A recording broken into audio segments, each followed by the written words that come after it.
Thank you all for coming out this afternoon. I'm going to start with a downer because that makes sense, right? Nice sunny afternoon. We should talk about depressing stuff. I wanted to read something, and everything I have left I wrote for you, and you are nothing left. I can't retread these readings since I opened your mystery box heart and found nothing inside. I wish you'd lied when I asked you what your therapist thought of me. If you had the sense to understand that friend with benefits is worse than just a friend. When I have turned myself inside out over and over, and I have vomited so much ink over you, over the idea of you, whole mansions of real estate you take in my head rent-free, fixated unfairly, and you didn't ask me, didn't want anything from me, just looked blind at what was on offer, let it sit and rot for years and years until sudden twist. You stooped, took a break from your disinterest, broke the glass, smashed the pedestal, stepped down to steal my breath, and nothing. Not for lack of trying. Here, let me gouge out my heart for you. Every insecurity, every dream and wish and fantasy. Here, let me carry the whole weight of this thing you never wanted anyway. Not for lack of trying. So many we need to talks, cautious steps forward, pushing gently past where you said you were stuck. So much work I see, and yet you said you loved me, and I felt nothing. 6 years for nothing, just words I can't read, lines that aren't me, claws dug in deep, still holding so tight to the corpse of a crush.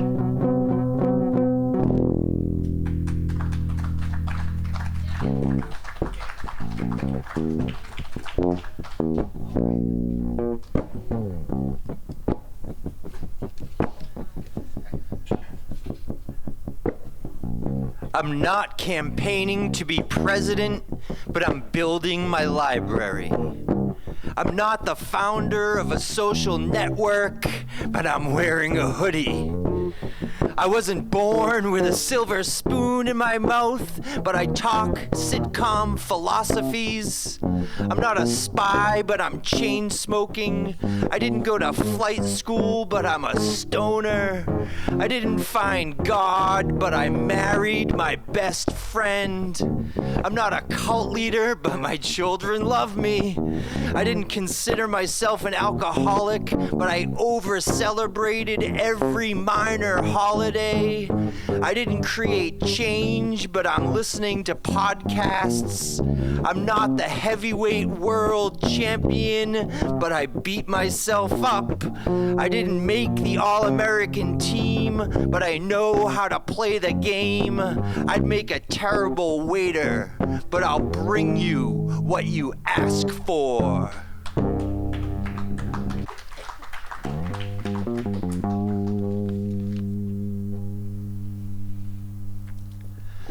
When I posted about it being the anniversary of Kurt Cobain's suicide, Sean commented, "Ben and Jerry's gave out free cones on Jerry Garcia's death anniversary. I wonder if that means Purdue Pharma will give out free opiates. Do drug dealers remember selling their first bag? Was it free? Do doctors remember the first poor person they said was lying, but charged them anyway? Which came first, the rock star or the street kid? The shotgun or the needle?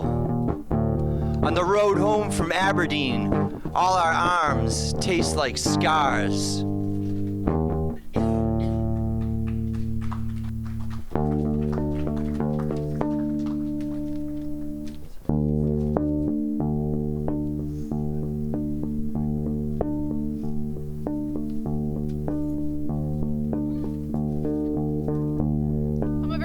Person, I've got this.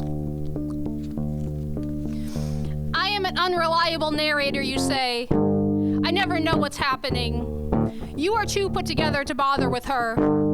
She forgets, she falls apart. She looks at things from the wrong angles. You feel nothing about her. I can't stop feeling things. Life is a fire hose and I am fighting all the time. I don't know how to function without a fight, and you are maddeningly unscathed. She is unplugged, malformed, unstuck from time. She is struggling and crying and screaming, and I am just trying to hold you together, just trying to get you through this, just trying to find a light in the distance to point out we just need to make it that far. You go through motions. Sometimes you forget to breathe. She can't feel her face right. I don't know how to save her. There are no walls between us. You feel the pit in the stomach, the creeping dread. You are where you are. Nothing is right. Her legs aren't real. Her body creaks like an old house. She only speaks in metaphor, only lives as metaphor. I write, and people say, what beautiful fiction. And you do not see that this is just reality from another side, that there is no skill here, no beauty, no trickery, no smoke or mirrors, just what I am, splayed out, what she is, pinned to the wall where you were and will be, and you are walking through a dream you never wrote. She is chasing butterflies in a field because that's what dreamy girls are supposed to do. She isn't supposed to be there yet. She wanted to be something. You are something, but it isn't the same. And how can I ever hope to reconcile you? And who could ever rescue this broken little thing? What wrinkle in the universe could bring you back around in time to save the day? It was inevitable. I am not in control. She cannot look them in the eye. I am broken. She is trying to scream it, but nothing comes out. The face doesn't move. You can't deal with it right now. You aren't going to deal with it. Nobody can make you. And you evaluate your steps. Did you drink water? Did you eat food? Did you sleep? Like, sleep could make a dent in this thing that she is, that you are. Like, there's a chicken soup, a cure for crazy. You're not crazy. You are. She is. I am.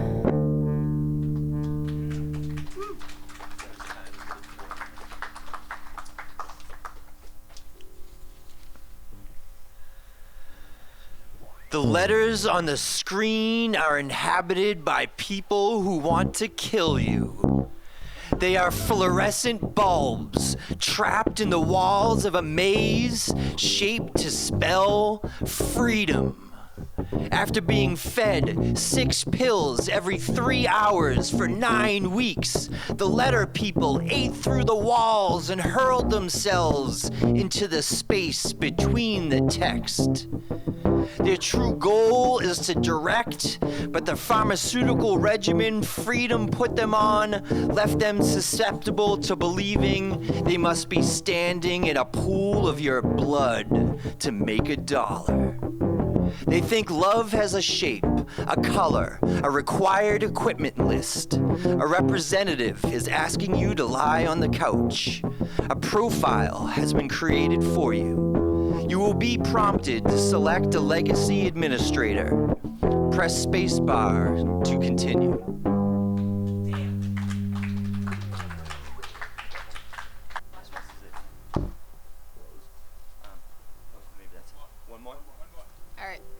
We've been the Garage Poets. We formed this group during the pandemic, and we have a tradition of trying to end on an upbeat note. It's been a very, very difficult couple of years. I hope you all enjoy this piece of our tradition. If you want to see us online, you Google us. We're on Facebook. We do an open mic every Friday night. This is Keep Breathing. If it feels like people want a lot from you right now, they do. And if it feels like people are being short and snippy, they are. And if it feels like your body is revolting against you, it is. It is. All of us are feeling it.